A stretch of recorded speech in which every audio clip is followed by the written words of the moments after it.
Adakah Anwar lebih layak jadi ketua pembangkang sahaja? Ketidakstabilan politik. Adakah sejarah Papanon yang dipenuhi dengan pergolakan politik memberi petunjuk tentang ketidakstabilan yang mungkin berlaku jika beliau terus pemimpin negara? Kredibiliti yang dipetikai. Adakah terdapat kontroversi dan tuduhan terhadap Papanon yang mempengaruhi kredibiliti dan integritinya sebagai pemimpin negara?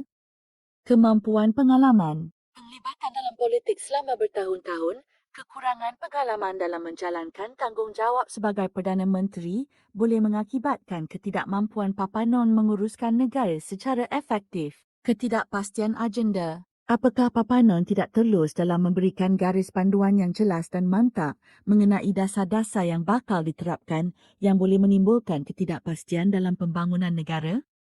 Kesan terhadap stabiliti ekonomi. Apakah ada kemungkinan pergolakan politik semasa? Pentingnya kestabilan ekonomi negara boleh memberi impak negatif yang besar kepada ekonomi dan pelabur. Hubungan dengan pihak kementerian. Adakah hubungan Papanon dengan beberapa institusi penting menimbulkan persoalan yang tidak terjawab tentang keberkesanan dan hubungannya dengan badan-badan tersebut?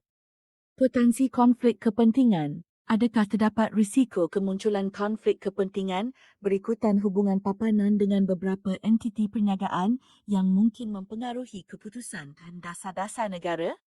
Ketidakstabilan politik dalaman. Adakah wujud perbezaan pendapat dan pertelingkahan dalaman dalam gabungan parti boleh mengakibatkan ketidakstabilan politik dalam pemerintahan yang boleh menjejaskan kesinambungan pentadbiran?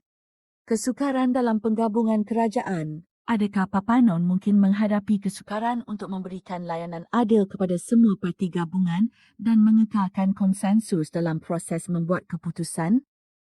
Kehilangan sokongan rakyat. Adakah perubahan pendapat rakyat dan kehilangan sokongan adalah risiko yang besar akibat dari kontroversi dan keputusan Papanon yang mungkin telah merosakkan imejnya di kalangan rakyat? Apa yang sedang anda bayangkan? Apakah fakta-fakta ini terlintas dalam pemikiran anda? 4, 3, 2, 1. Sekiranya kita perhatikan kesemua sebab yang dinyatakan, dapat dilihat bahawa Papanon tidaklah menjadi pilihan terbaik untuk jawatan Perdana Menteri kerana faktor-faktor yang membabitkan kestabilan politik, kredibiliti yang diragui. Kekurangan pengalaman, ketidakpastian dalam agenda, risiko konflik kepentingan dan kemungkinan ketidakstabilan politik dalaman dalam parti politik.